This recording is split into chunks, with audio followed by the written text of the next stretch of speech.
antes eu não acreditava tanto, né? Então, se você me fizesse essas perguntas 5 anos atrás, eu acharia que estaria muito longe e que para chegar lá teria que mudar a própria filosofia de construção da rede, que eu ainda acredito. O caminho é viável.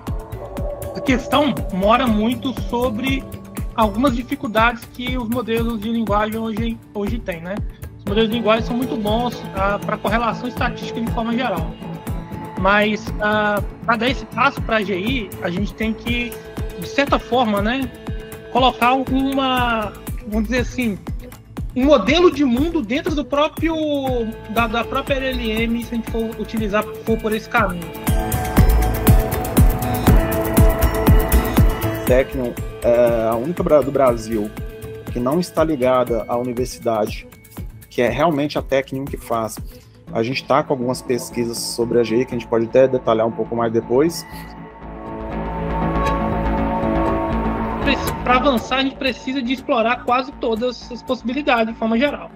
Então, assim, quanto mais pessoas estão buscando a AGI, de certa forma, e a Technion, igual o Gibran falou, faz parte desse universo aí, sendo a primeira e única empresa brasileira a investir nesse sentido, é que vai levar a gente a, por exemplo, experimentar algo ou pegar um ponto de uma teoria, testar essa teoria até os certos limites dela, ou abandonar, né, que é o caso, refutar a hipótese, ou se não, continuar investindo naquela hipótese para refinar ela ou chegar num resultado maior.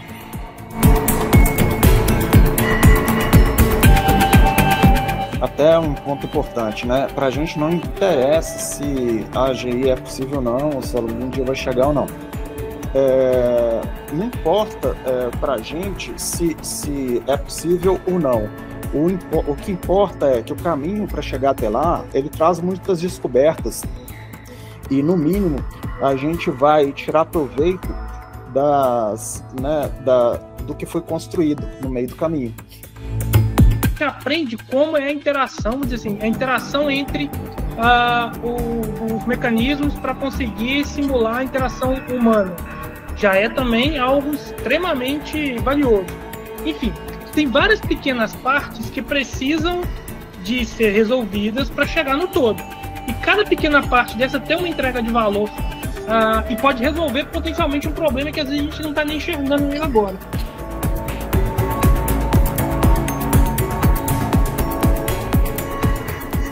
É isso que a gente acredita e é isso que a gente está buscando aplicar. É da nossa metodologia, o jeito de enxergar a um problema que é um problema do mundo real hoje, né? É o que é a segunda, vamos dizer assim, é a nova corrida do ouro aí, agora é a corrida pela AGI, né?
No episódio anterior, demos os primeiros passos na conversa sobre a AGI, a inteligência artificial geral. Hoje, seguimos nessa jornada para tentar compreender, aprofundar e até explicar o que realmente significa construir uma inteligência que pensa, aprende e se adapta como nós, onde estamos nesse caminho? Será que dessa última conversa que a gente teve, já houve algum avanço?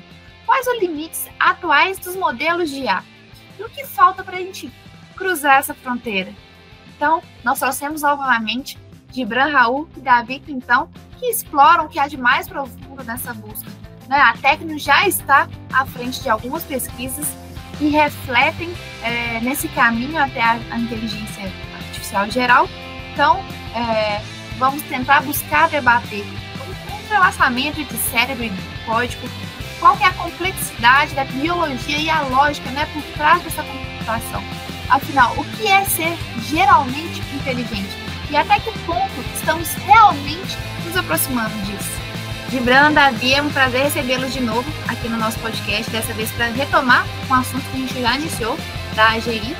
E eu vou começar esse bate-papo com a provocação que a gente fez lá no último episódio, sobre vocês ainda acham que a AGI é um caminho possível? Houve alguma mudança? Qual que é a opinião de vocês?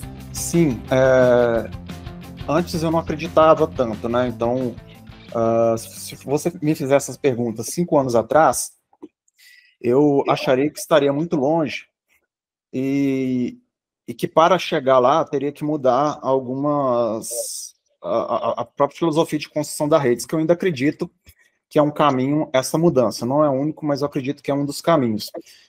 Só que hoje, com esses modelos de larga escala, que se popularizou e a gente tem visto resultados bem interessantes, eu vi que tem algumas possibilidades, a gente começa a perceber que existem algumas possibilidades de utilizar os próprios modelos para chegar no nível de inteligência artificial geral, né, que é o que você perguntou. E até eu acho que está sendo mais natural do que um degrau. Então, porque antes pensava assim, a inteligência artificial, ela está num determinado nível, de repente alguém descobre e dá um salto e vai com a geral, né? Para quem não sabe, a inteligência artificial geral é aquela que ela é capaz de resolver todos os problemas que o ser humano resolve, todos os problemas intelectuais, né? Todas as tarefas intelectuais que o ser humano resolve, essa inteligência artificial geral resolveria.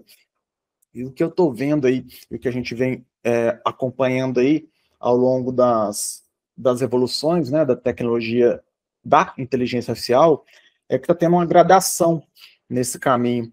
Então, a gente tinha a inteligência artificial específica, que é o aprendizado de máquina clássico, que já existe há mais tempo, é muito aplicado na indústria, em recomendadores, né, em plataformas que a gente utiliza no dia a dia, e os modelos de linguagem, né, GPT, Gemini, esses outros, eles é como se eles fossem um degrau a mais, né, não é geral, mas ela generaliza, ela é capaz de generalizar mais tarefas do que um modelo específico, por exemplo, um modelo que foi feito para saber se um aluno vai abandonar ou não a escola. Esse modelo, ele só sabe fazer isso, não sabe fazer mais nada. Inclusive, só sabe fazer isso com os dados daquela escola, né? Se for aplicar esse modelo para outra escola, ele não vai funcionar bem. Agora, já, o que a gente vê nesses modelos de linguagem é que eles, dada a quantidade de dados que eles foram treinados e a arquitetura muito grande, com muitos neurônios, conexões neurais artificiais, eles conseguem generalizar um pouco mais. Eles ainda não resolvem essa tarefa que eu falei, mas eles resolvem tarefas diversas, como todo mundo já deve ter praticado com ele, né? Tarefas conversacionais, tarefas de planejamento, tarefas de tomada de decisão, tarefas de geração de conteúdo, de texto, de correção, né? Então, só que antes dele, para fazer isso que eu acabei de falar, já era possível fazer. Só que ainda tinha uma necessidade de construir modelos extremamente especializados para fazer isso, né? Aí, Merian, respondendo essa pergunta, de certa forma também, corroborando o que o Gibran falou, para mim é possível, o caminho é viável. A questão mora muito sobre algumas dificuldades que os modelos de linguagem hoje têm, né? Os modelos de linguagem são muito bons para correlação estatística de forma geral. Mas, para dar esse passo para a AGI, a gente tem que, de certa forma, né, colocar vamos dizer assim, um modelo de mundo dentro do da própria LLM, se a gente for por esse caminho. Que é o seguinte, né? Você entender, ela conseguir fazer os cálculos e conseguir, a partir daí, entender a casualidade. Que é não só responder o quê, né? Que a maioria das vezes a gente vai ter a resposta com a LLM tradicional. Mas ela conseguir, de certa forma, prever as consequências das ações delas, entender o porquê e, a partir daquilo ali, ela tomar a decisão, que é aí que ela vai se chegar perto do que o Gibran colocou aí também, de se aproximar, né, que é a definição da AGI, né, se aproximar do ser humano de forma geral. Então, ela tem que ir um pouco além disso e tem alguns desafios técnicos para poder chegar nesse nível, né? E de conhecimento também, caminhos são diversos, né? Existe algo hoje que já se aproxima da AGI? E qual que é o maior impeditivo hoje para que ela passe a existir de fato?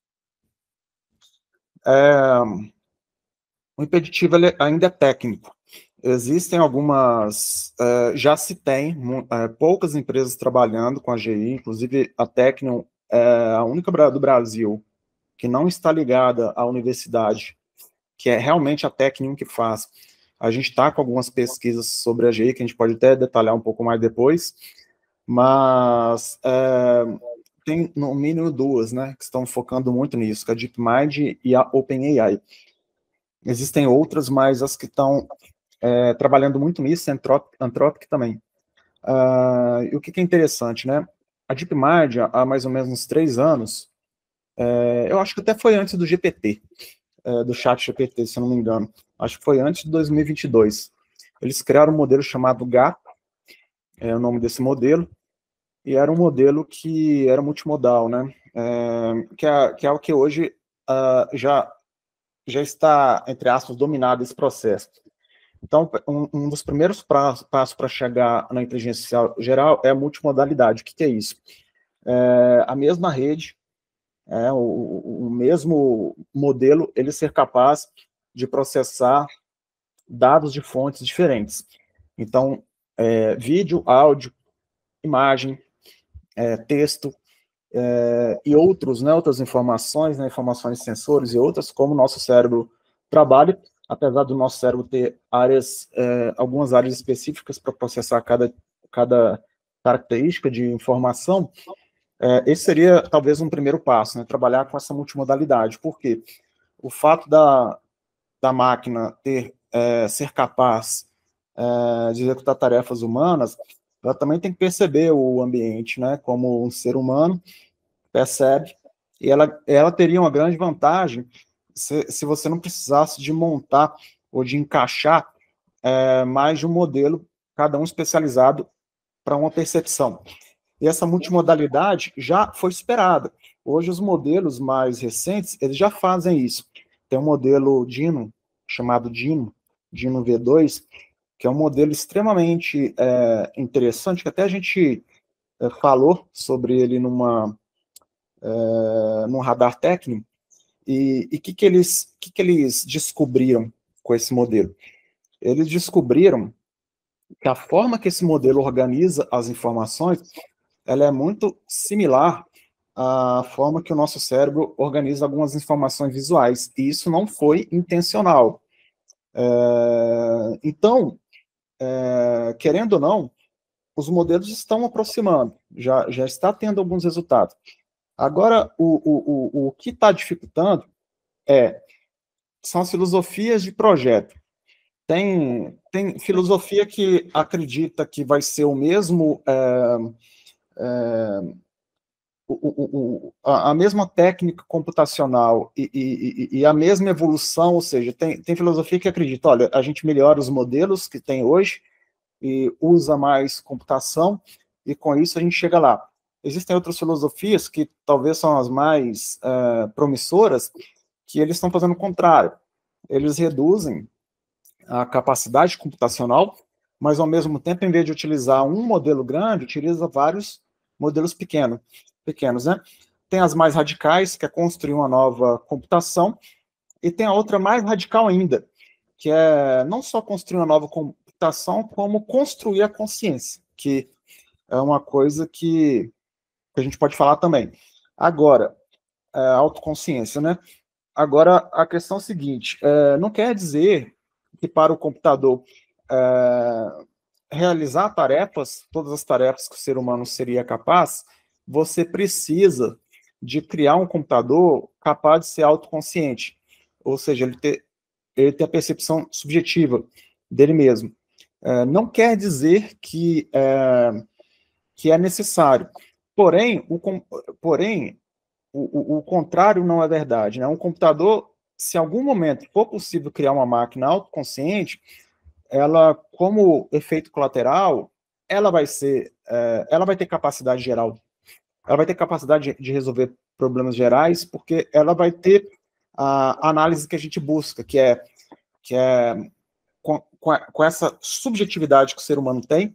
O ser humano é o único ser vivo, né, que consegue questionar sobre a própria existência, e por ele questionar sobre a própria existência e refletir sobre o próprio mundo que ele vive, ele foi capaz de criar ferramentas para se aperfeiçoar, né, para estender a sua mente, seu conhecimento, e chegou na ciência, e a partir daí as coisas avançaram, né?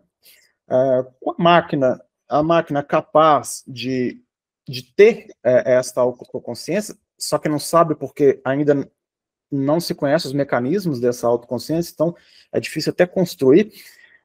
Uma máquina que chega nessa questão de autoconsciência, ela, por si só, ela é capaz de buscar resolver os problemas, desde que essa autoconsciência seja tão evoluída ou melhor do que a do próprio ser humano. Aí vai ter outros gargalos que, como o Gibran falou, né, as linhas de desenvolvimento mais tradicionais vão ter essa barreira, né, que são questões de eficiência de dados, né, então a curva de aprendizado das máquinas geralmente ela é muito mais ineficiente do que a humana, então você precisa de uma quantidade de informação muito grande, provavelmente vai ter que mudar, um dos caminhos é mudar a arquitetura dessas redes. Uma outra forma também tem a ver com o próprio gargalo físico, né? Que é quando, principalmente, a questão de energia, né? De eficiência energética desses sistemas. E, consequentemente, aí você vai ter pessoas falando que o problema da AGI é muito menos de ciência da computação ou de computação em si, mas muito mais de economia ou de capacidade de hardware, né? Então, assim, o grande ponto é que, como qualquer outra, vamos dizer assim, área de conhecimento humano, para avançar, a gente precisa de explorar quase todas as possibilidades de forma geral.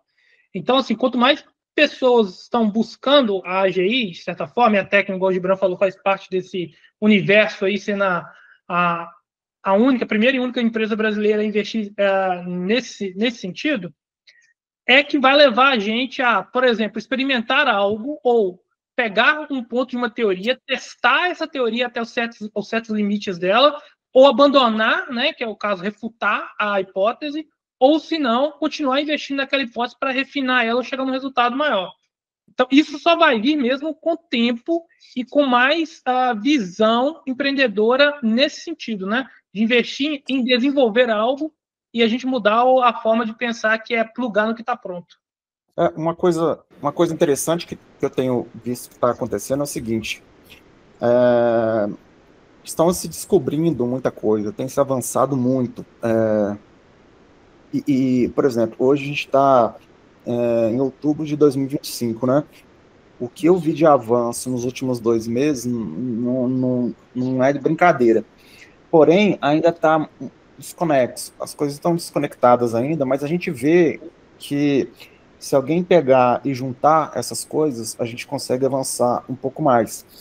Então, vou dar o exemplo do pessoal da Meta, que eles descobriram, né, uma forma de potencializar esses modelos de linguagem sem a necessidade de mais dados. Ou seja, o que acontece? Hoje ainda, você precisa de uma quantidade muito, muito grande de dados para que os modelos tenham boa performance, falando de modelos de redes neurais artificiais, né? Só que a extração de conhecimento desses dados ainda não é tão eficiente. Assim como um motor, quando você coloca energia nele, parte de energia vai ser convertida em energia térmica e você vai perder essa energia, vai ser desperdiçada, não vai ser usada para realizar trabalho. A gente pode fazer essa analogia com esses modelos de dados. Você coloca uma quantidade absurda de dados, ele não consegue tirar 100% do proveito, né, do conhecimento extraído, do conhecimento presente naqueles dados. E aí, o que as empresas estão correndo atrás? Até é de interesse delas, né? Quando elas estão focadas em resolver os problemas delas, mas acabam tendo descobertas importantes. Qual que é o problema dessas empresas? Seja a OpenAI, seja a Meta, seja o Google, quando o mundo paga para usar essas ferramentas, eles estão gastando uma computação violenta lá e uma energia muito grande, energia elétrica muito grande. Então, aquele valor que a gente está pagando ali, eles vão ter uma margem de lucro, e aí eles precisam de fazer duas coisas. Primeiro, eles precisam aumentar essa margem de lucro, porque está sendo um custo violento, eles precisam de aumentar essa margem. Ao mesmo tempo, eles não podem criar, eles têm que continuar criando modelos de qualidade, porque senão o público, os assinantes, vão deixar de assinar aquela plataforma e vão para outra. Só que aí tem um conflito aí, por quê? Para você melhorar a qualidade, você tem que construir modelos melhores que vão consumir mais energia e, em compensação, você vai ter que cobrar mais caro. Só que se você tentar fazer com que consuma menos energia, você tem duas opções. Ou você coloca modelos mais simples, né, com menor capacidade, que resolvem tarefas mais básicas, ou você evolui na técnica de extrair conhecimento desses modelos. Aí a gente vê que, inclusive ninguém falou sobre isso, a gente vê que a OpenAI fez isso. A OpenAI fez essas duas coisas. A OpenAI, quando ela lançou o GPT-5, ela não... olha qual foi a sacada deles, e eles não falaram isso. A gente percebe com o uso aqui. Você não pode escolher mais os modelos hoje. Então, qual que foi o raciocínio deles? Olha, o pessoal está usando o modelo 4 ou 4.1, agora vai usar o 5, só que para solicitar tarefas básicas que o 3,5 faria. Então, como o 3 ou o mini faria, né? Então, por exemplo, uma pessoa pede para gerar um texto, um roteiro, gerar um aviso para colocar no prédio, são tarefas simples. Os modelos antigos já faziam. Só que eles estavam usando os modelos com maior capacidade. O que significa? Significa que a OpenAI está sendo obrigada a disponibilizar esse modelo para você, porque você está pagando por mês lá, R$100 por mês, ela não pode negar. Só que, ao mesmo tempo, ela sabe que se você usasse um mais barato para ela teria mais lucro e você teria o mesmo resultado. Aí, o que eles fizeram? Eles criaram um sistema por trás da interface que, quando eles percebem que a tarefa que você pede é uma tarefa mais simples, eles chaveiam para modelos mais simples.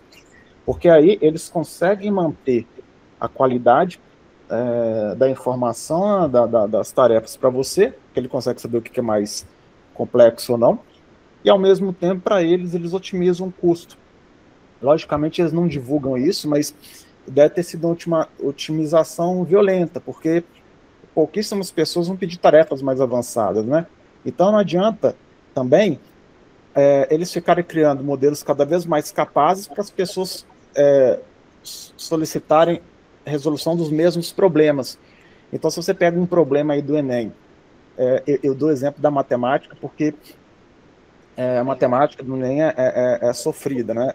Exige conhecimento do ciclo básico. E aí é o seguinte, se você pega uma questão de matemática do Enem e joga no GPT, um 3,5 resolve, não precisa do 4, né? Então, só que o ser humano, o usuário do lado de cá, ele não tem essa consciência, essa noção, né, essa visão, vai querer sempre usar o melhor, né, independente do que seja. Então, foi uma forma inteligente. A outra questão é, como que você otimiza isso? Aí o pessoal da OpenAI, da Meta, eles fizeram um negócio muito interessante. Eles criaram uma técnica lá para extrair mais informação do mesmo conjunto de dados. É uma técnica que eles, ao invés deles, porque como que funciona hoje? Quando você vai treinar um modelo, esses modelos, existe uma técnica lá que chama tokenização, que você separa o texto em pequenas palavras, só que é um pouco menor que a palavra, né? É uma técnica lá de divisão, que eles dividem e pega mais ou menos o radical de uma palavra. Tem algumas variações, mas em termos de tamanho, mais ou menos o radical de uma palavra, e utiliza esses grupos como unidade mínima, como se fosse a unidade nossa do corpo, seria uma célula, né, que preserva as características. A unidade mínima do texto seria, entre aspas, esse radical, que chamam de token. Porém, aí a tecnologia ela fica com limitação. Dependendo do que você pede para o GPT ou para esses outros modelos, ele vai errar. Principalmente quando você pede para ele contar quantas letras tem numa palavra, ele erra. Em alguns casos ele erra. Quantos Bs, quantos Cs, quantos Ss tem numa palavra, muitas vezes ele vai errar. Porque ele não tem... porque a unidade mínima dele é maior do que o que você está pedindo. Aí, o que o pessoal fez da Meta? Eles falaram, cara, vamos fazer o seguinte, em vez de a gente dividir em radicais, né, em tokens, a gente vai dividir em bytes, né, que seriam as letras e os caracteres. A gente vai dividir em caractere e a gente vai formar os tokens a partir do quanto que o próximo caractere é fácil ou difícil de prever. Então, eles criaram uma forma dinâmica dessa divisão, que se o próximo caractere é extremamente difícil de prever, eles não juntam os dois caracteres. Aí aquele caractere fica isolado. Mas, se os caracteres seguintes eles são fáceis de prever, ele junta, aí forma um caractere maior. Com isso, o que eles conseguiram fazer? Eles conseguiram fazer um modelo com menos gasto energético para treinar, com a mesma quantidade de dados para treinar, e teve resultados em algumas tarefas, né, melhores do que o GPT, os modelos tradicionais. Não teve resultados em todas as tarefas, mas teve resultado em algumas tarefas melhores. Mas aí, olha que interessante, o que isso tem a ver com o inteligência geral? O que eles criaram, na verdade, foi uma forma de compressão de dados. Como que você comprime os dados de forma a maximizar a quantidade de informação, de energia que tem naquele dado, para que você possa aproveitar, né? Quando você comprime, quando você faz essa compressão ótima, você chega num momento que você chega no limite ali de quantidade de neurônios ou topologia que aquela rede pode usar. E aí, então, eles tentando resolver um problema de economia de eficiência energética e de qualidade de resolução além das informações, eles estão, sem querer, né, acabando indo para um caminho de resolver um dos problemas da inteligência artificial geral, de alguma das áreas, que é a parte de compressão de dados. Como que você comprime aqueles dados para que eles fiquem com o menor tamanho possível, de modo que a sua rede ela não precisa ser grande por causa do tamanho dos dados, né, que você originais. Ela pode ser pequena do tamanho do dado que é comprimido. Então, o que está acontecendo é isso. A gente vai pescando em cada empresa, né, cada centro de pesquisas, eles têm gerado pequenos avanços ali, e que no final das contas esses avanços acabam em conjunto guiando algumas áreas, né, possíveis para a inteligência artificial geral. Isso é importante porque, como eu tinha colocado ali, né, a gente vê essas iniciativas vão se conectar em algum momento, ou estão se conectando aos poucos, tá? E aí elas vão cada vez mais resolvendo desafios práticos que a gente vê no dia a dia. Então, por exemplo, um outro desafio aqui, que tem para chegar talvez na AGI, é a questão da memória de longo prazo desses modelos, né? Então, se você for lá hoje e for conversar com uma LLM, for trocar uma informação com ela, você vai ver que ela tem uma janela de contexto. A partir de um certo momento, ela começa a se esquecer daquilo que está para trás, do que você interagiu com ela. Então, uma das coisas é aumentar essa janela de contexto para ter estou chamando de memória de longo prazo aqui numa simples analogia superficial com a memória do ser humano, né? Mas algo no qual você consiga manter o contexto por muito mais tempo, a informação e consiga buscar aquela informação da própria interação, né? Que você teve com o ambiente para gerar um mundo novo, que é o que o ser humano faz. O ser humano modifica a realidade dele, né? Então, assim, cada um de nós tem quase que um mundo diferente na cabeça. Alguns desses mundos são reais, outros não são.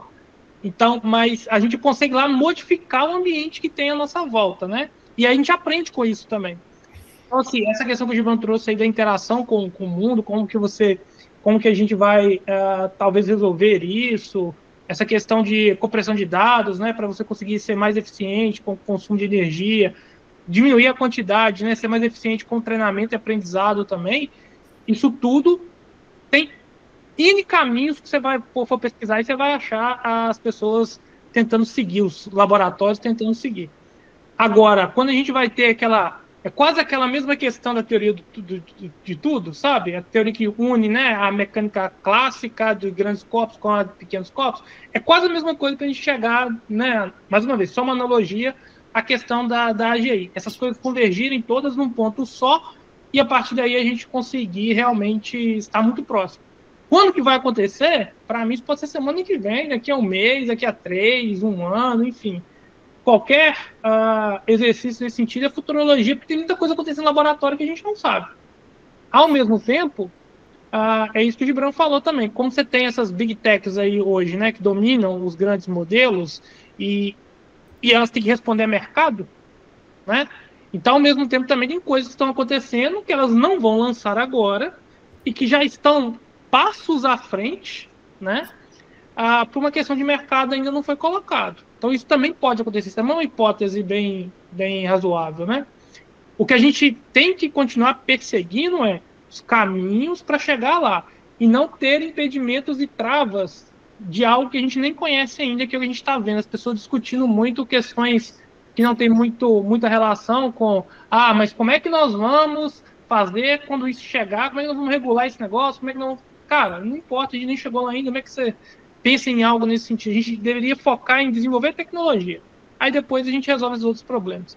Então, o foco maior tem que ser, né, nessa questão do como a gente vai conseguir ser muito mais eficiente e como que a gente vai conseguir representar coisas que nós, seres humanos, temos até dificuldade de explicar à nossa volta, né? Como é que você implementa isso dentro de uma inteligência artificial, né? Vocês falaram um pouco de gasto energético e eficiência energética. Qual que é a diferença, por exemplo, de fazer uma pesquisa normal no Google e desse gasto maior de desenvolvimento de modelos de IA, ou até você comentou um pouco, Davi, que muitas vezes o uso... Qual que é a diferença desse gasto energético? Existe? Sim, eu vou dar um exemplo, até para ficar mais exemplo real, né? O GPT-3.5, eu falo GPT o tempo todo porque é o que o pessoal mais conhece. O GPT-3.5, ele tem mais ou menos 170, né? Posso estar errado aí na ordem de grandeza, mas 170, cento e pouco, se eu não me engano, 170 milhões,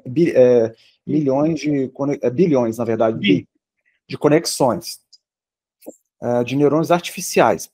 Então, para quem estiver escutando, né, são pequenos módulos que fazem operações matemáticas de soma e multiplicação, e o GPT 3.5, ele é capaz de fazer essa rede, né, a estrutura da rede, ela tem 170 bilhões de parâmetros, ou seja, 170 conexões entre neurônios.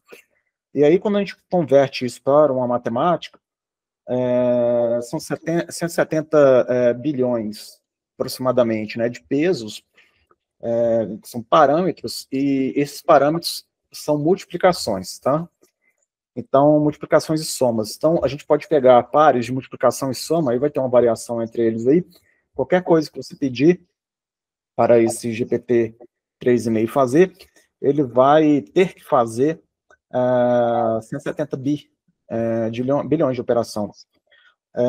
Logicamente, dependendo da forma que foi treinado, ele não vai precisar de fazer operação, tem algumas questões de otimização ali, não vai precisar de fazer todas essas operações, mas, independente da tarefa, muitas vezes uma tarefa fácil, simples, ele vai fazer 170 bilhões de cálculos, que é diferente de um algoritmo de busca, que a quantidade de cálculos que é feita é muito menor, porque não foi feita a partir de um modelo puro de aprendizado, foi feita a partir de um algoritmo que não foi o algoritmo por completo que foi treinado, foi uma programação mais direta e que não exige todos esses cálculos.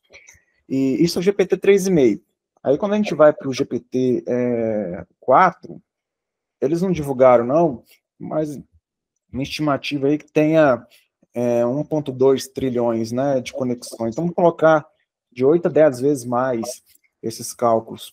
E para eles fazerem esses cálculos, eles usam placas gráficas para que seja possível fazer esses cálculos em paralelo. E todo cálculo dentro do computador é transferência de energia ali entre capacitores e chaveamento de transistor. Então, gasta energia. Então, quanto maior o número de parâmetros, mais energia vai gastar, energia elétrica. Então fazendo esse comparativo rápido, o GPT-4 gastaria entre 7 e 8 vezes mais energia do que o 3,5.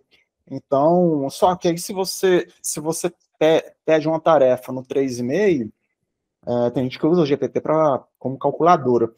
Imagina, uma calculadora básica, ela vai rodar no seu computador. E o GPT também vai saber fazer lá, você falar assim, quanto que é 25 vezes 82? Ele vai acertar. Né? Imagina, você usar ele para fazer esse tipo de tarefa, né? E aí, o que estava acontecendo era que as pessoas ficam lá com o 4 configurado e tudo que ela pedir, ela perguntar, vai ficar o 4 operando. Aí, o que é tarefa complexa, o que é tarefa mais simples, do ponto de vista computacional, não é que a tarefa é simples para a gente, que vai ser simples para o computador e vice-versa. É possível fazer esse ranqueamento de o que é tarefa mais simples, o que é tarefa complexa, e o que cada um desses modelos existentes são capazes de resolver. E aí eles automatizaram esse chaveamento para permitir que isso fosse possível, né? Que trouxesse um ganho para eles, né? Em termos energéticos, né? E como consequência, lucro maior, né? Menos pagar, né, os investimentos que eles tiveram que fazer. Homero, essa pergunta sua é boa, e aí eu vou explicar só o que o Gibran falou, mas de uma forma um pouco diferente, só para tentar deixar uns pontos claros aqui para o pessoal, né? Porque a gente vê muitas pessoas comentando nas redes sociais lá, né? Se você dá oi, bom dia para o GPT ou para qualquer outra inteligência dessa, tem um consumo de energia muito grande, né? Então, assim, comparando o Google com esses modelos, né? O Google é como se tiver... O que ele faz? É como você coloca a sua página lá, então é como se ele criasse um índice de um livro. Pronto, esse índice desse livro está lá pronto. Quando ele vai criar o índice do livro, ele gasta muita energia para isso. Vai lá e cria esse índice. Quando você faz uma busca, por exemplo, quero buscar um site de tal coisa, vou buscar um assunto, o que ele vai fazer? Ele vai lá na hora e busca exatamente qual é o índice e traz aquela página para você, entrega aquela página com o resumo. Então, aqui já está meio que, de certa forma, pré-processado. Esse consumo massivo para criar o índice do livro, o livro planetário, né? Imagina um livro com índice planetário ali. Na hora que você vai fazer uma busca, o consumo de energia está meio que dividido, né? Agora, quando a gente está pensando do ponto de vista do GPT em si, aí não. Aí você está criando a partir do seu prompt de entrada, que é a sua mensagem de entrada, a mensagem de resposta, você está processando e está criando a resposta naquela hora, baseado no treinamento que ele teve. Ou seja, o consumo de energia é quase que toda vez que você pede alguma coisa ou conversa com ele algo, ele tem que criar, né? Vou colocar entre aspas. Criar a resposta daquilo. No outro, a resposta está meio que pré-pronta, ele traz aquilo. Então, enfim, essa é uma das formas de o pessoal tentar entender por que é muito diferente o consumo de energia e chega nessa ordem que o Gibran falou aí, de diferença. Interessante dar esse exemplo que você deu, Davi, para a gente criar essa consciência que muito se fala sem esse gasto energético e os impactos que isso tem. E aí, vocês comentaram um pouco que a Tecno é a única empresa no Brasil que já vem voltando os olhos para esse cenário de desenvolvimento de pesquisas já voltados para a AGI. Vocês podem comentar alguma coisa, algo nesse sentido do que já tem sido feito? Sim.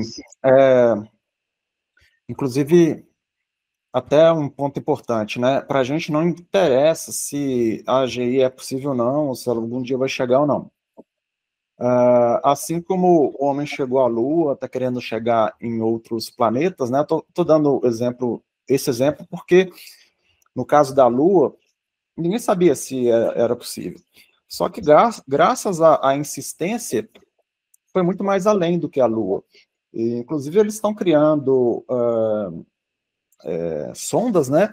E pequenos robôs para serem capazes de pousar em Marte e trazer amostras de Marte para cá. Se já é possível, se já é difícil decolar, colocar em órbita uma máquina no nosso planeta, imagina colocar em órbita uma máquina em outro planeta que não tem ninguém. É uma admiração, né, da capacidade do ser humano. Mas por que eu estou falando isso?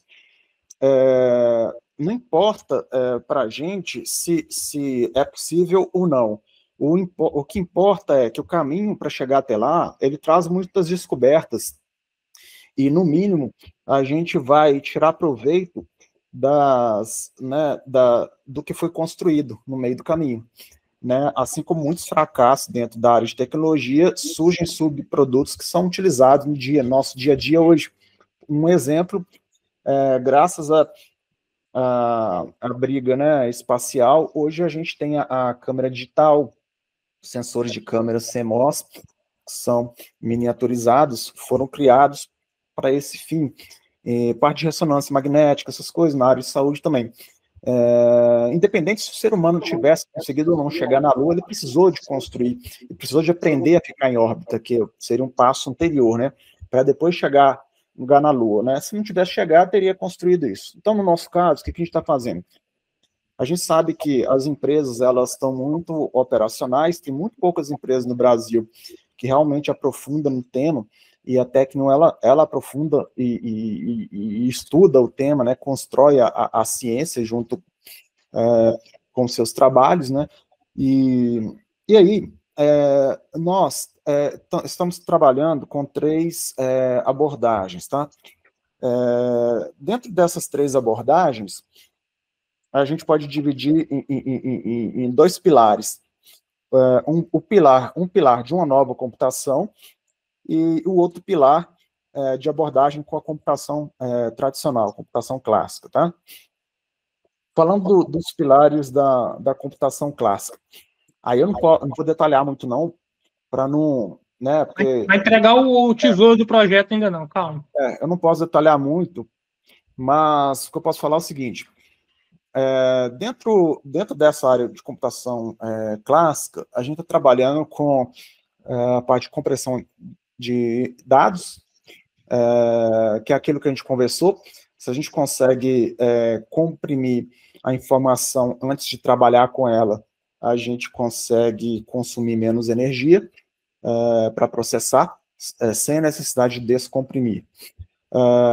E, curiosamente, já existem técnicas que fazem isso, que é aquele negócio que eu falei, que as coisas elas estão... A tecnologia toda hora dá uma dica para a gente, né? Então, a gente vai pegando as dicas. Esses modelos que geram imagem, muitos deles são baseados em difusão, e que é uma técnica de embaralhamento, de previsão de embaralhamento, desembaralhamento, e uma técnica chamada Stable Diffusion, que quase todos esses modelos que a gente utiliza que geram imagens, eles se baseiam nessa técnica. E o Stable Diffusion, antes dele gerar a imagem, ele comprime essa imagem e trabalha a partir da compressão. Com isso, eles conseguiram criar modelos que, dependendo do tamanho, você consegue rodar no seu computador. Não precisa de uma computação de alta capacidade. Então, por outros motivos, já se tem visto o benefício da compressão dos dados. E aí, dentro da compressão, qual que é a nossa ideia? É a gente conseguir criar técnicas para que a gente possa comprimir a informação e trabalhar com a informação comprimida.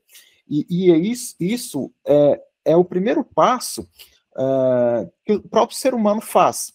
O ser humano, ele tem uma capacidade, o ser vivo, ele tem uma capacidade de trabalhar com os dados somente com a informação que ele precisa.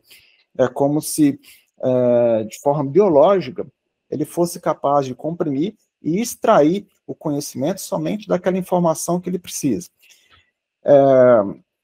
Aí, dentro dessa parte de compressão, a gente está com duas abordagens. Uma abordagem retinográfica. Essa abordagem ela está usando alguns conhecimentos dentro da área da neurociência de como que a nossa retina ela capta a imagem e transfere essa imagem para o processamento da informação. E tem uma área dentro da retina chamada da fóvea, que é o seguinte: quando você está olhando uma paisagem, uma imagem, você não processa aquela imagem toda de uma vez. Você, sem ter consciência disso, você coloca em cima da fóvea aquele trecho da imagem que você está tendo atenção naquele momento, e aquele trecho ele começa a ser processado, somente aquele pedacinho da imagem ali, ele começa a ser processado, e esse processamento é feito em partes. Então, imagina uma pessoa assistindo um jogo de futebol, né? Comparar um ser biológico com um computador clássico. Se a gente está filmando um jogo de futebol com uma câmera e o computador está analisando tudo do jogo, ele está pegando todas aquelas informações que está chegando pela câmera, ele está fazendo cálculos em cima de todas aquelas informações. A gente não faz isso. Quando a gente está assistindo um jogo, quando a gente presta atenção na bola ou no jogador, todo o entorno ali da bola, do jogador, do gol, a gente não está processando aquilo de forma plena. A gente está simplesmente ignorando aquilo. A gente está conseguindo focar somente naquele trecho no qual a gente está conseguindo prestar atenção. Então, o ser humano, com o processo evolutivo, ele aprendeu a prestar atenção em trechos da informação, e não na informação completa. Isso é extremamente poderoso, porque só essa etapa ele já consegue reduzir dezenas de vezes a necessidade de energia e consumo energético para fazer aquele processamento. Então, essa é uma técnica que a gente está trabalhando em cima desse conhecimento da retinográfica, e aí quando a gente vai pesquisar, tem alguns estudos já nessa área, mas também não estão relacionados dentro da inteligência artificial geral, mas tem alguns estudos nessa área. O outro, dentro dessa compressão, é usar os próprios modelos de geração de imagem para que eles possam comprimir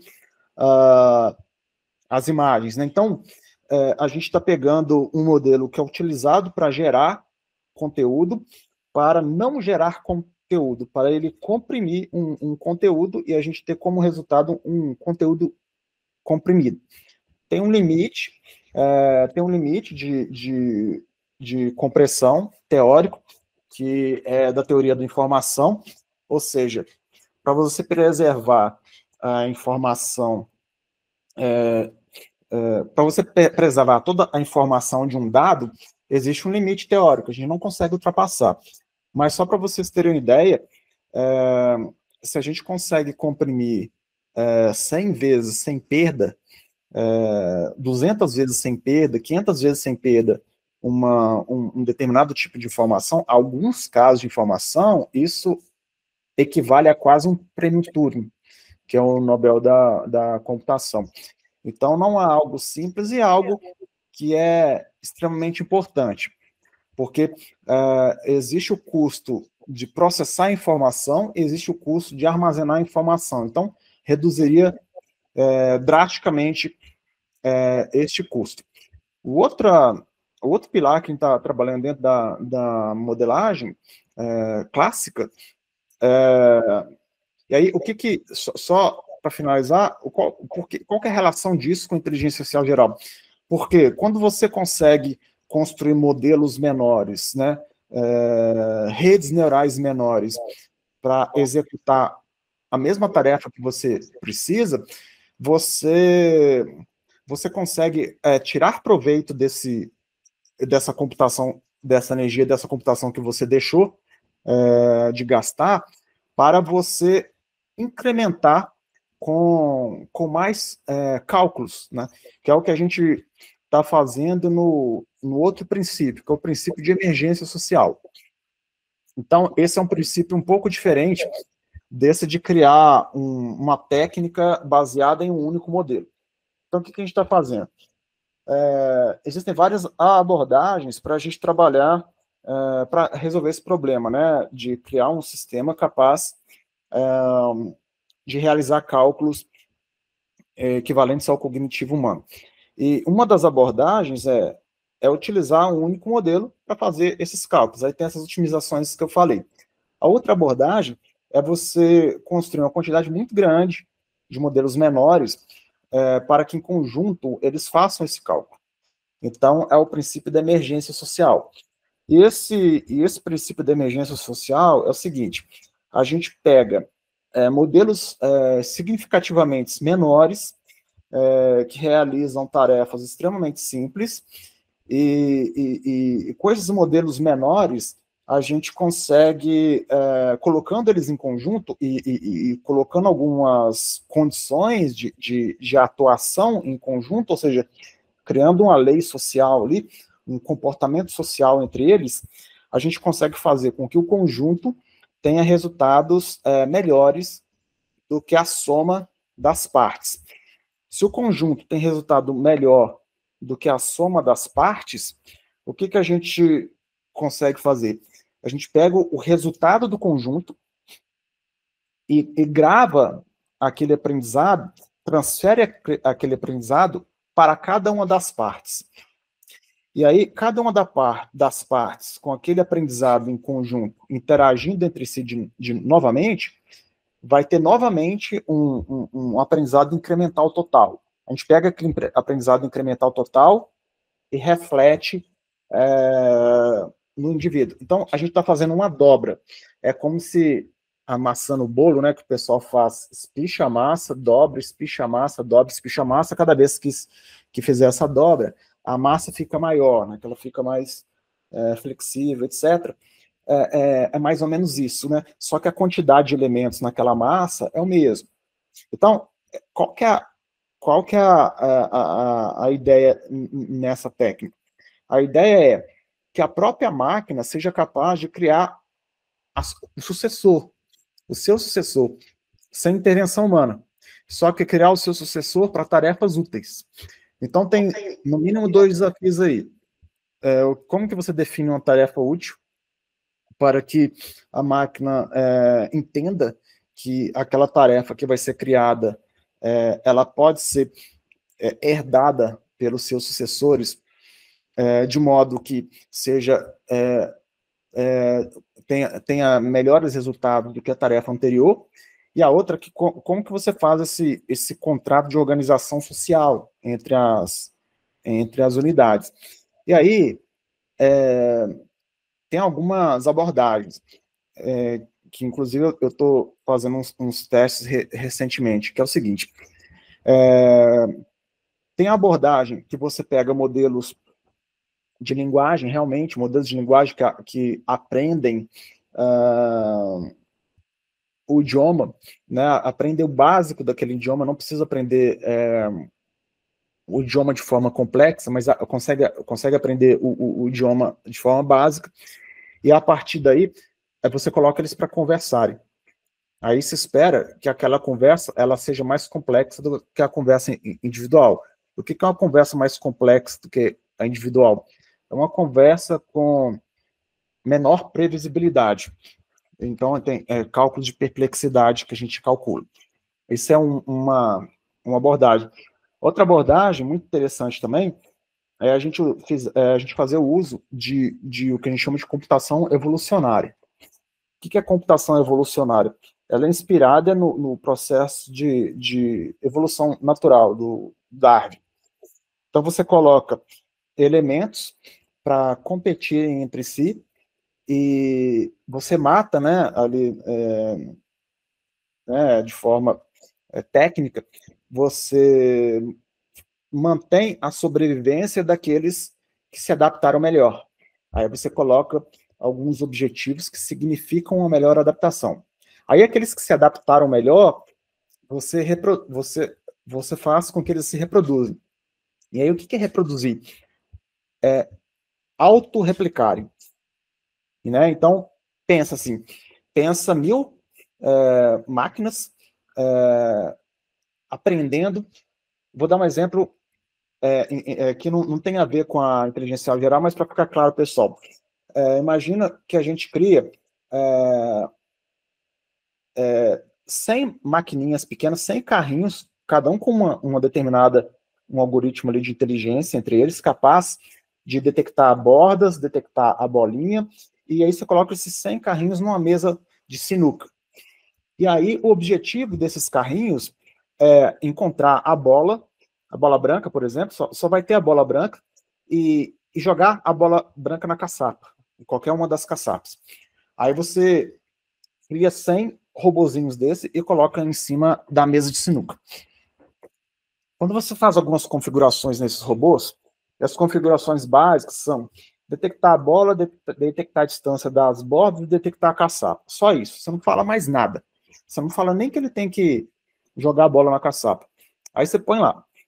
Cada um vai começar a trabalhar, e aí, vez ou outra, um ou outro vai, por sorte, vai bater na bola e a bola vai cair na caçapa. Quando a bola dele cai na caçapa, a gente recompensa ele. Existem formas da gente recompensar ele. E aí, o que vai acontecer? Todos os que não conseguiram, todos os que tiveram fracasso nesse processo de jogar a bola na caçapa, a gente tira eles da mesa, e aqueles que tiveram sucesso, a gente pega o que está dentro dele e grava, pega o conhecimento que está dentro dele e grava nos demais e põe tudo de volta. Então, essa é uma forma de trabalhar esse processo evolutivo. Só que aí a gente faz uma coisa muito interessante, que é o que acontece com nós, seres vivos. A gente acrescenta erro, que é a mutação. Então, a gente só é desse jeito hoje, a gente só saiu da água porque teve uma mutação que fez com que a gente fosse capaz de respirar fora da água, né? E aí, tem gente que acha que a gente veio de outros planetas também, né? Mas considerar que a gente é da Terra aqui. Aí, no caso destes robozinhos, na hora que a gente vai colocar essa informação nos outros parceiros deles, a gente coloca um errinho. 10% de probabilidade de ter um erro. A gente considera uma mutação. E aí, nessa mutação, pode ser que algum deles, nesse processo de mutação, ele consegue encaçapar a bola melhor do que o outro. E aí a gente vai pegar esses que tiveram desempenho melhor e repetir o processo. Então, no final, o que a gente está fazendo? A gente está fazendo com que cada código de cada robô naturalmente está aprendendo ao longo do tempo sem a gente falar para ele o que ele deve fazer. A gente só está premiando ele nesse processo de multiplicação. O que a gente está fazendo aqui na AGI, a gente está acrescentando um comportamento a mais. A gente está falando para eles assim, vocês, além de vocês fazerem isso, vocês colocarem a bola na caçapa, vocês vão colaborarem entre si. Vocês vão colaborar entre si para que o sucesso de todos quando vocês conseguem colocar a bola na caçapa, independente de quem conseguiu. A gente não vai premiar o indivíduo, a gente vai premiar o grupo. Quando a gente premia o grupo, o que a gente está falando para a máquina? A gente está falando para a máquina assim, construam estratégias em conjunto mais eficazes. Antes, as estratégias estavam sendo individuais. Só que quando você constrói estratégias individuais, você não tem o princípio da emergência, ou seja, as estratégias, 100 estratégias individuais serão 100 estratégias individuais. Agora, 100 estratégias em grupo, uma ou outra, pode ser mais do que 100 estratégias em grupo. Né? Então, esse é o princípio da emergência que a gente vê nos animais, por exemplo, cardumes de peixe, quando chega um tubarão, aí o tubarão vai tentar atacar, né, aquele cardume, aí abre aquele buraco no cardume, o tubarão passa no meio. Parece que aquele cardume tem vida própria, e parece que aquele grupo ali está enxergando, né, que eles têm que afastar e os outros não têm que afastar. Só que esse princípio é um princípio extremamente simples, foi aprendido a partir de tarefas simples desses indivíduos. E aí, a gente acaba tendo a possibilidade de fazer com que códigos melhores sejam construídos. Só que no nosso caso, não seriam códigos, no nosso caso são aprendizados. E aí tem o terceiro e último caso, dentro desse de emergência social, que é o seguinte, ao invés da gente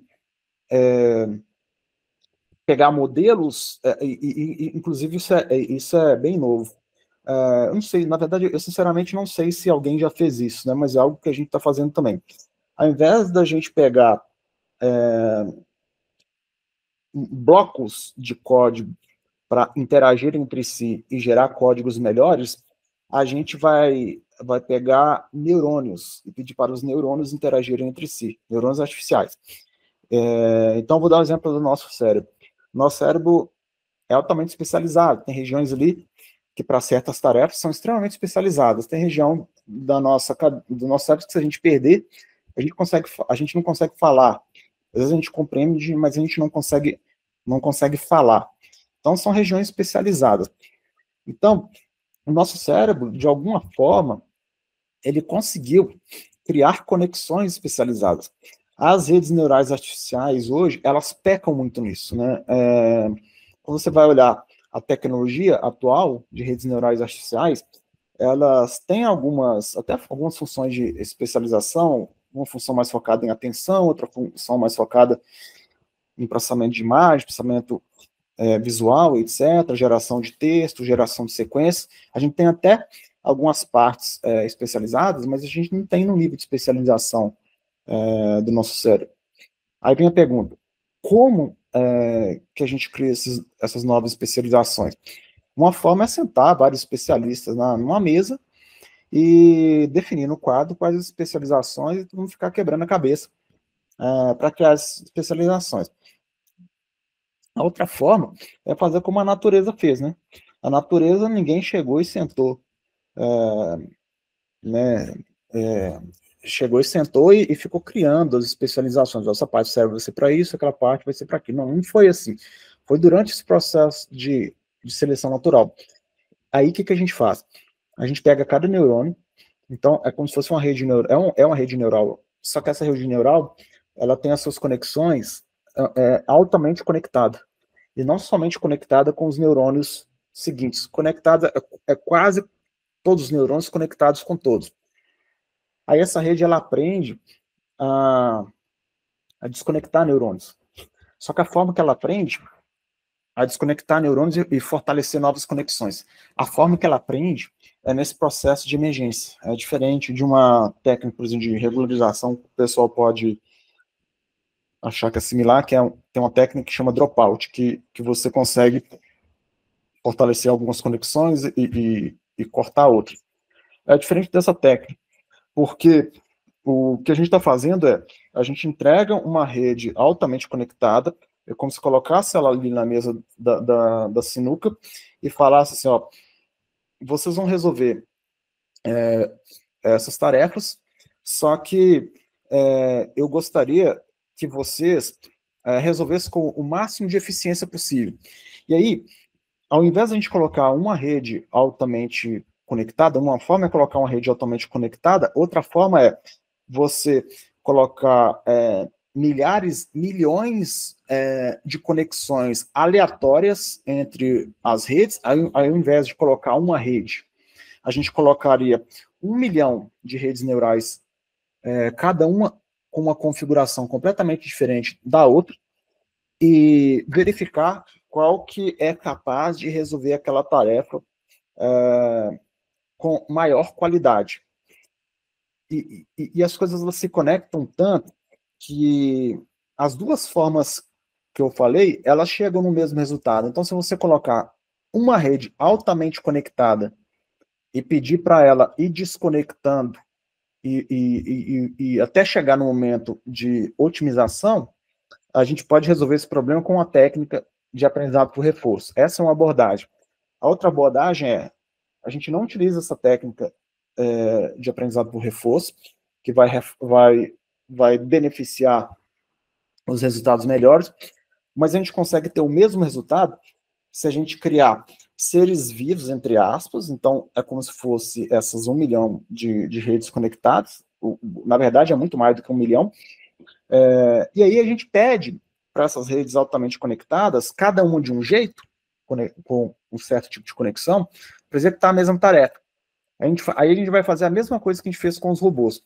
A gente vai ver as que se deram melhor, a gente vai jogar fora todas as outras e substituir as outras por cópia das que deram sucesso, com algumas pequenas mutações. Aí, no caso das redes, o que seriam essas mutações?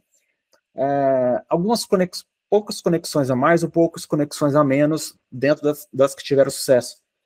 A expectativa desse caso no futuro que eu falo é várias gerações, né? Então você pede para rodar, aí são várias gerações ali, é que em algum momento a gente tenha uma proto-rede, um proto-cérebro, como se com áreas especializadas.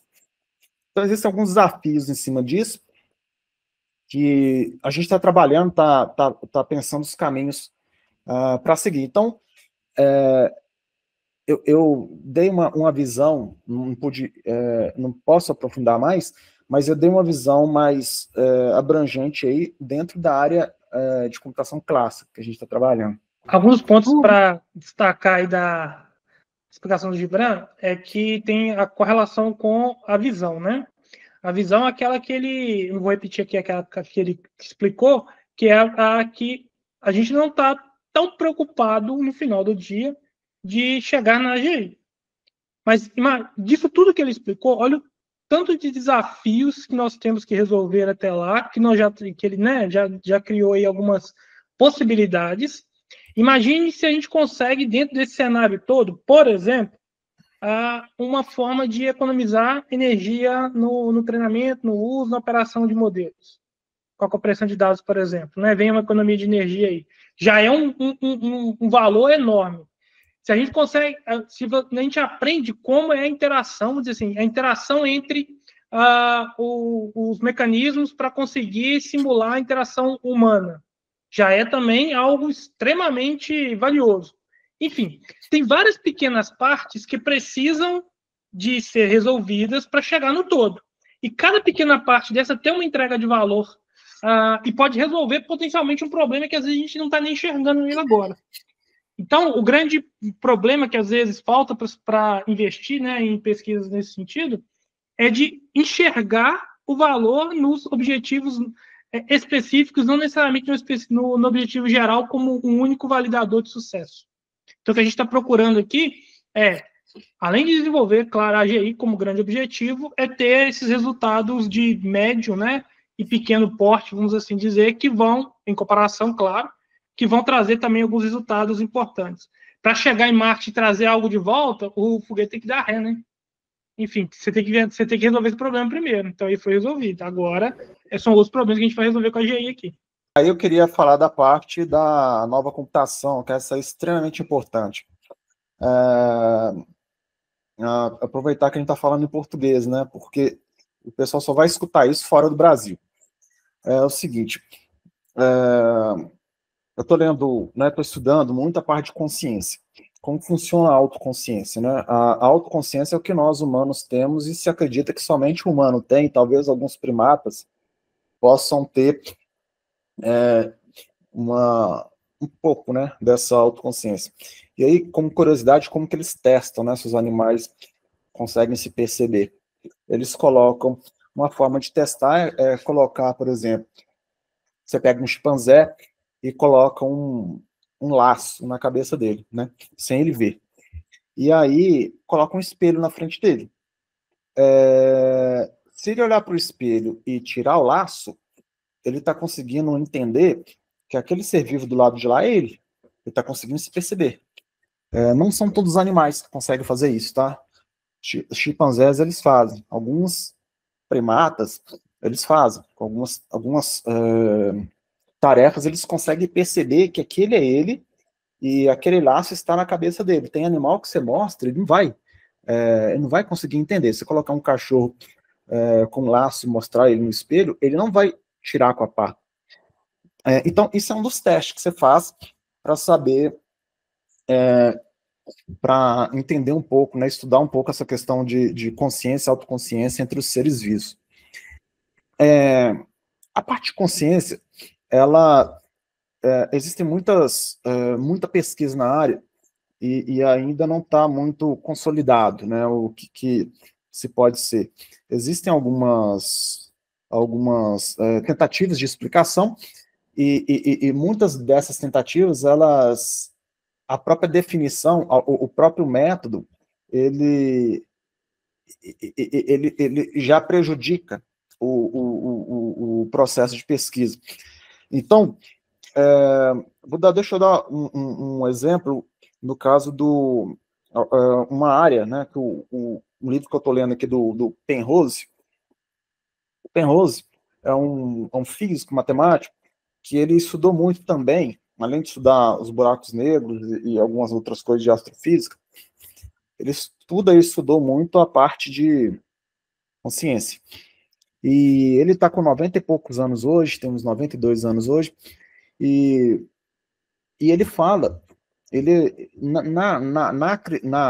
nas hipóteses dele, ele acredita que a consciência é algo não computável. O que significa isso? Se a gente quiser, se for possível, se a gente quiser construir uma máquina que seja consciente, a gente não vai conseguir construir a partir de computadores tradicionais, tá? A gente não vai conseguir construir a partir de computadores tradicionais, porque os computadores tradicionais, eles são computáveis. O que significa isso, né?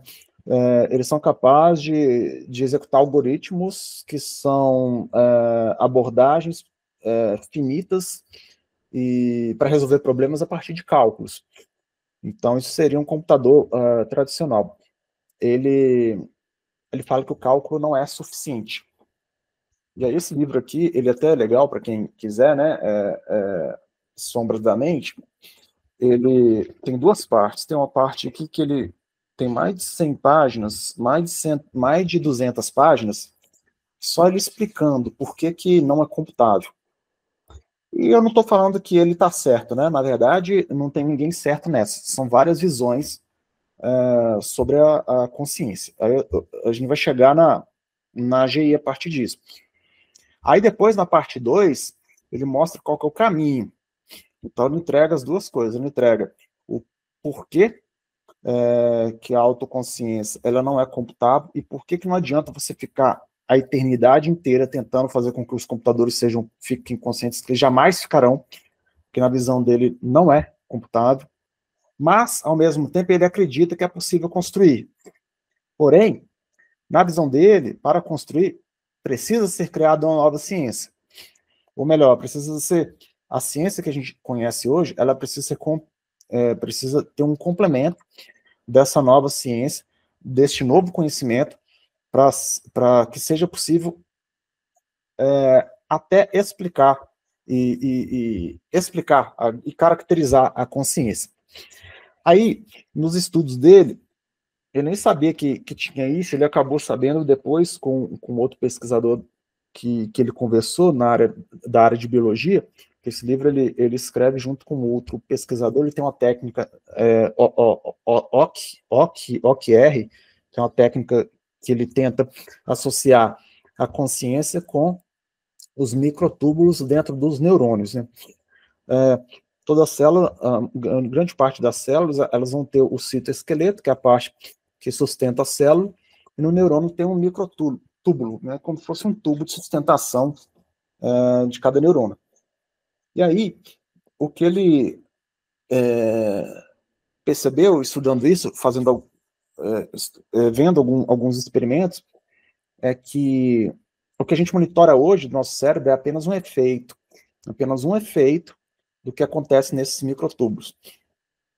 Ainda é passível ainda de validar isso, mas já se sabe, por exemplo, anestesia, e se estuda muita consciência quando anestesia, o que a anestesia afeta, né? Porque a anestesia ela faz com que você perca a consciência ali de forma momentânea, ou seja, o que ela afetar é um fator de estudo, né? O que afetar no cérebro é um fator de estudo ali para ver se a consciência está relacionada com aquele local. Então, tem alguns estudos que algumas anestesias, elas afetam os microtúbulos. Eles tornam, você muda alguns comportamentos ali nos microtúbulos, que são esses esqueletos, essa parte de estrutura dos neurônios. E outra área também que se estuda muito, a questão da consciência, é a parte de esquizofrenia, né? Pessoas escutando vozes. Então, como que surgem essas vozes? Será que a pessoa teria dois eus conversando com si mesmo? Então, eles buscam a entender muita coisa na neurociência a partir de doenças, né? Aí, para ir na computação, o Penrose, como ele é físico, ele associou os microtúbulos na parte de mecânica quântica, porque ao fazer alguns testes com os microtúbulos ali, ele consegue fazer uma transferência de dados numa velocidade muito alta, uma capacidade de transferência de dados muito alta, assim como é a nossa internet. E as ondas que tem no nosso cérebro, elas são extremamente lentas. Então a gente se pergunta, como que uma onda lenta, muitas vezes mais lenta do que a linha de escada do telefone, como que uma onda lenta dentro do nosso cérebro comparado com a parte elétrica, é capaz de processar tanta informação? Uma hipótese dele é que essas ondas são apenas consequências de ondas de alta velocidade, são apenas efeito de ondas de alta velocidade dentro desses microtúbulos. E aí, a partir daí, tem uma série de consequências em cima disso, dentre elas, a construção de novos sistemas de computação. Inclusive, coincidentemente, ele fala sobre o computador analógico no livro dele, que é o que a gente está trabalhando também. Aí, qual que é a hipótese nossa, né? Os computadores, hoje, são computadores digitais. O computador digital, ele é capaz de... Ele só consegue fazer cálculos com o que tem no mundo, porque ele faz algumas contas intermediárias para converter a informação de forma quantizada, né? Setorizada ali, categorizada ali no processo digital, finita, né? No processo digital, como se convertesse números reais para números inteiros, né? Fazendo uma comparação. Isso gasta muito tempo de processamento, muito tempo de cálculo e processamento, que é o que a gente vê hoje em tudo que é computação, tem uma quantidade de cálculos enormes. Com o computador digital, você usa a informação do jeito que ela é, o computador analógico, você usa a informação do jeito que ela é. Então, o que é uma computação analógica?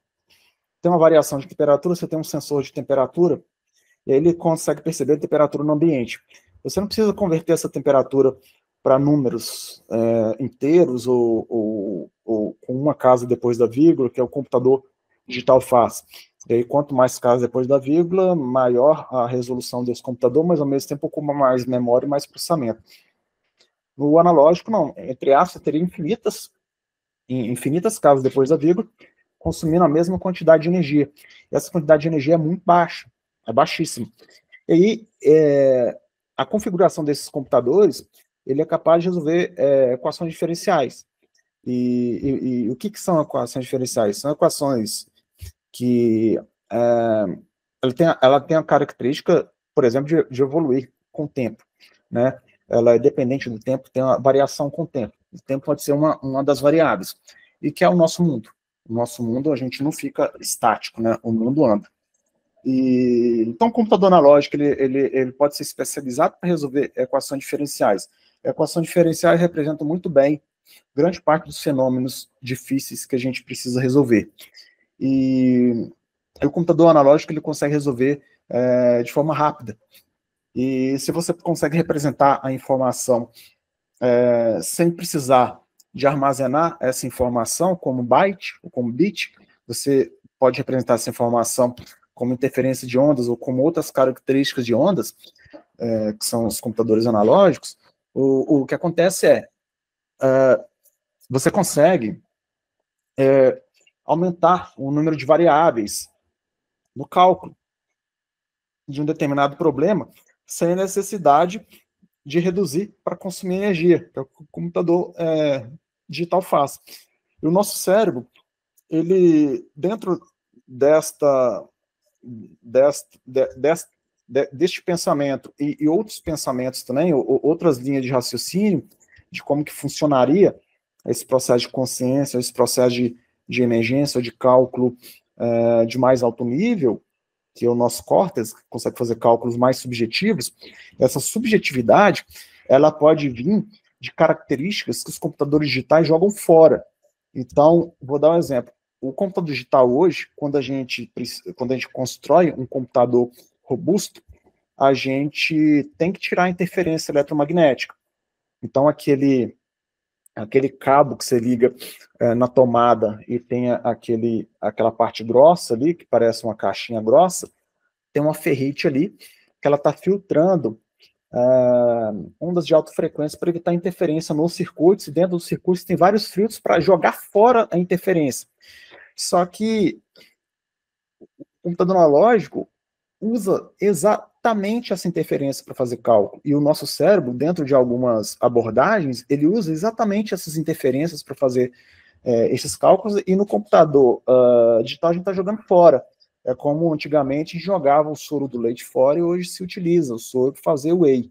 Então é como se a gente entendesse que o computador digital estivesse jogando fora a proteína, né, o whey. Só que para você construir computadores inteligentes, né, nesse nível, você precisaria de dar essa proteína, ele precisa dessa proteína, e você não consegue isso com essa computação clássica, você consegue com outro tipo de computação, seja analógico, quântico ou outras, tem computação termodinâmica também. E aí, o que a gente está fazendo é isso, a gente pegando, a princípio a gente está pegando essa filosofia de funcionamento do computador analógico, construindo pequenos modelos desses computadores analógicos em máquinas virtuais para simular ele no digital. Dá para fazer algumas simulações no digital, e depois que a gente validar alguns conceitos, a gente consegue construir alguns computadores analógicos para que a gente possa validar algumas coisas, né? Então, e aí o que está acontecendo no mundo? Só vocês estão fazendo isso, Gilberto? Não. Existem algumas empresas no mundo que estão partindo para isso. A própria NVIDIA e algumas outras empresas estão partindo para o computador analógico moderno, que é o computador neuromórfico, computação neuromórfica. Que a computação analógica moderna, ela usa umas outras técnicas ali que facilita o processo de construção e programação desse computador. Porque existe uma dificuldade muito grande de programar um computador analógico. E a computação neuromórfica, ela possibilita você programar o computador. Só que aí vem outros desafios. Hoje não se tem consolidado como você programa um computador analógico, como você programa um computador quântico, ou como você programa outro tipo de computação. Todas essas programações que são mostradas hoje são programações para rodar em cima de simulados. ou então são programações criadas por determinadas empresas. Então, essa parte até deixei para falar separada das outras duas, porque essa parte é a base, a ciência bem básica mesmo. Só que a gente está trabalhando com ela também, porque tem muita coisa ali, o próprio conceito da compressão de dados, ela surgiu nesse processo de emulação desse computador analógico, surgiu esse conceito da necessidade de comprimir dados, a gente viu que esse é um problema importante, e aí surgiu uma abordagem da pesquisa que é mais simples aprender a comprimir um dado do que construir um computador analógico, mas a necessidade de comprimir um dado surgiu desse processo de experimentação que a gente está fazendo, né? Então é isso, né? Então, essa é a visão, né, geral do que a gente está trabalhando. Aí eu já passei em várias empresas, né? Conheço várias empresas no Brasil que trabalham com inteligência artificial, mas ou as empresas elas estão focadas muito em resolver ou aplicar métodos ou técnicas já existentes, ou algumas estão próximas à universidade, ou até tem algumas que o departamento de pesquisa fica dentro da universidade, né? A Tecno não. A Tecno, ela tem tudo dentro dela, não tem dependência nenhuma da universidade, até porque para a gente não se limitar às regras duras, né? As regras rígidas da universidade, né? Então a gente consegue inverter o processo. E aí agora a gente está trazendo, né, a gente está num processo aí que em breve a gente vai começar a fazer os pesquisadores da universidade para trabalhar na técnica também. Então, só que pesquisador de outras áreas, não somente cientista da computação, porque o problema é muito mais complexo, não é um problema de computação somente. É físico, matemático, neurocientista, psicólogo, e outras áreas que tudo isso que a gente falou exige o conhecimento e a contribuição desses profissionais, né? Senão a gente não sai do lugar. Ficou muito bem aí, de forma bem geral para todo mundo. Eu acho que ficou claro quais são as técnicas, o que a gente está buscando, os caminhos, né? E fique claro, né? Esses pequenos ganhos que vão ter também ao longo do processo. E enfatizar essa última questão que o Gibran trouxe, que é a metodologia de aplicação que a gente está buscando nesses projetos é trazer velocidade de mercado, né, que a Tec já tem aí o know-how dela nos projetos que ela executa, com conhecimento científico também, que é know-how nosso para fazer execução. Então, a grande vantagem é unir os dois mundos, né, o mundo científico e o mundo de entregas de forma mais rápida também. O grande ponto é esse de destaque, esse do Gibran, porque a gente não consegue fazer um projetos dessa natureza se não for multidisciplinar, né? Se não for agregar conhecimentos das mais diversas áreas. Tem muito do que o Gibran falou, quase tudo bioinspirado, tudo de analogias, né, e questões de conhecimento de neurociências, biologia até básica, que estão sendo transportados para aqui, né? A engenharia elétrica, a eletrônica, a computação, enfim. Tudo isso unido, de certa forma, em busca da AGI nesses projetos. É isso que a gente acredita e é isso que a gente está buscando aplicar. É da nossa metodologia, o jeito de enxergar a um problema que é um problema do mundo real hoje, né? É o que é a segunda, vamos dizer assim, é a nova corrida do ouro aí, agora a corrida pela AGI, né? E só para finalizar esse ponto, que é o seguinte, a gente falou de corrida na Lua, na época, tanto os russos quanto os americanos, né, estavam naquela briga. Só que os russos usavam as técnicas próprias, né, tanto que os russos evoluíram muito na parte de matemática, de cálculo, e faziam as contas na mão. E os americanos, tinham engenheiros russos numa mesa, e ficava todo mundo lá fazendo conta. Só que os americanos, não. Os americanos, eles, não sei se foram mais espertos, mas eles criaram um método para resolver aquelas contas de forma computacional. Aí surgiram os computadores digitais. Mas o que isso tem a ver com o que a gente está falando, né? Eu dei exemplo de dois métodos, o método dos russos e dos americanos. No caso da inteligência artificial geral, tem muitos outros métodos, tem os computadores biológicos também. Então, recentemente, aí, criaram vírus artificiais, né? Depois, em outra oportunidade, a gente vai falar sobre isso. Mas esses vírus artificiais realmente são vírus biológicos criados artificialmente. Aí tem um processo construtivo lá que eles criaram, né? Sintetizaram o DNA e e manipularam em laboratório, construíram DNA no laboratório, mas toda a receita foi feita pela máquina. E isso é uma possibilidade, né, de construir um computador baseado numa coluna de bactérias, não sei se é coluna, né, mas grupo de vírus, e inclusive já tem pesquisas com colunas de bactérias fazendo cálculos. Então, são diversas áreas, diversas pesquisas, e as coisas estão sendo jogadas para cima, né, e aí alguns estão pegando e estão tentando unificar, como essas empresas, né, como eu falei, OpenAI, DeepMind e a própria Tecno, né, dadas as proporções, né, porque essas empresas são gigantescas, né, são bilionárias, recebem bilhões para fazer isso, então contrata gente de todo lugar, é um pouco diferente da gente, né, mas pelo menos a gente está utilizando isso para um aprendizado e quem sabe também contribuir, né, com esse processo aí da inteligência artificial. Pensando assim um pouquinho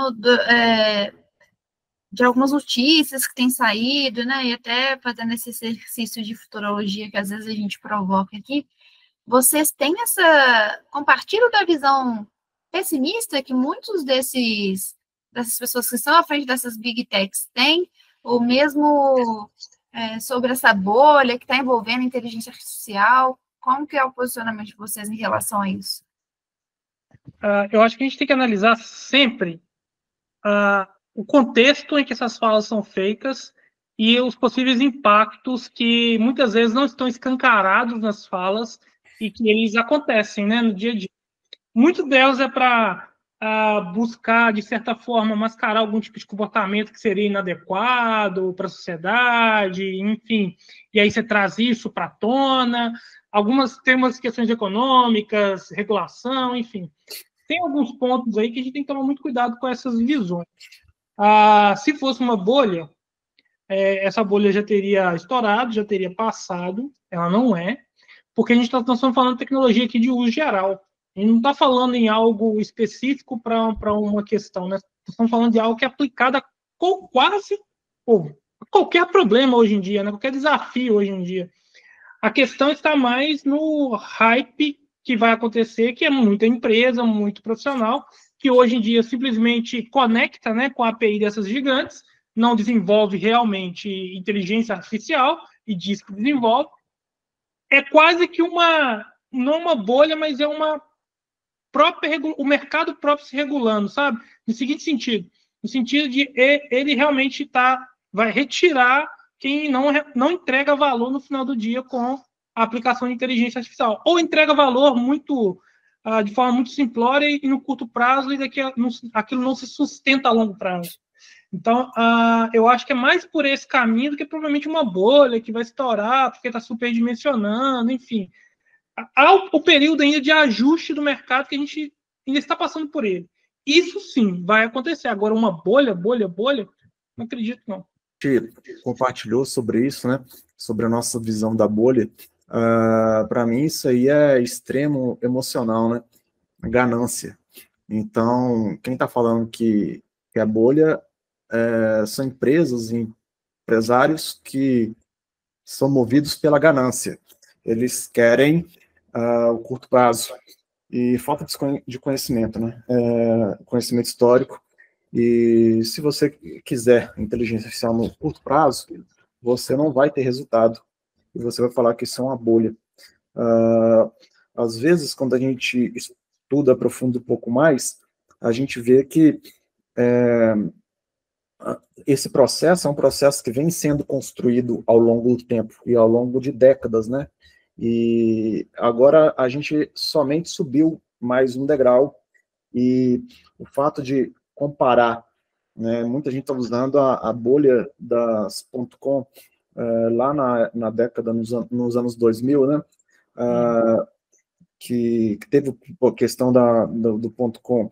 A diferença é que naquela época, no .com, não tinha preparo humano. As startups, as empresas foram construídas e aquelas abordagens, que os sites, outras coisas na internet, não precisava de um preparo humano, eram simplesmente ferramentas que foram construídas. Hoje, para você construir qualquer coisa útil com inteligência artificial, você precisa de uma qualidade, um preparo humano. E o que a gente está tendo são humanos preparados. Então, se for bolha, se os humanos preparados vão ficar desempregados, ou seja, os melhores profissionais vão ficar na rua só os ruins, incluindo os empresários que têm essa ganância, eles vão ficar empregados e os bons vão ficar na rua, ou vão contratar os bons? Ah, beleza, vamos contratar os bons. Então, se vai contratar os bons, não vai ser bolha, porque os bons sabem como aplicar corretamente a inteligência artificial. Então, é uma conversa que tem surgido, e a gente tem que ficar muito esperto com a mídia não especializada, né? Porque eles acabam propagando informação e inclusive citam, né, estudos do MIT, só que quando você vai ler o estudo do MIT, eles mesmos falam das limitações dos estudos e dos fracassos ali que tem inteligência artificial, algumas coisas que eles utilizaram sobre os estudos. Falaram, no estudo do MIT fala do fracasso, 95% de fracasso da inteligência artificial dentro da área que eles estudaram, do grupo que eles estudaram. Só que quando você vai ver nos estudos, são estudos feitos em um determinado grupo de empresas, um determinado grupo de países, somente 300 empresas, 300 iniciativas públicas, só 52 entrevistas, foram feitas essas entrevistas com profissionais de forma aleatória, é o que a gente vê hoje, né? Quando você pede, eu já cansei de conversar com alguns profissionais que eles falam, uma vez eu conversei com um dono de uma empresa que ele falou que ele acompanha inteligência artificial tem 20 anos e nunca viu dar certo. Aí eu perguntei para ele me explicar o que é inteligência artificial. Eu queria pensar na cabeça dele, né? Então, sendo que inteligência artificial, desde 1960, já se tinha aplicações, né? Inclusive, voltando aí na Lua, né? Para você manter, um dos maiores desafios é você manter uma nave em órbita ou fazer o acoplamento ali. Aquilo ali são cálculos, são análises experimentais, análises baseadas em dados bem aprofundadas, né? Sistemas especialistas, são técnicas bem aprofundadas e que foram utilizadas e tiveram sucesso naquela época, né? Então, enfim, o que a turma tem que pensar é ter mais calma, ter tranquilidade, as coisas não acontecem de mão beijada. Se quer ter resultado com inteligência, tem que estudar, tem que esforçar muito, porque não é tão fácil quanto se parece, não. Estamos aqui quase encerrando esse bate-papo. Você citou, Gibran, o livro do Penrose, mas seria alguma outra dica, alguma sugestão de estudo, de leitura, que possa complementar ainda mais esse bate-papo de hoje? Tem um aqui,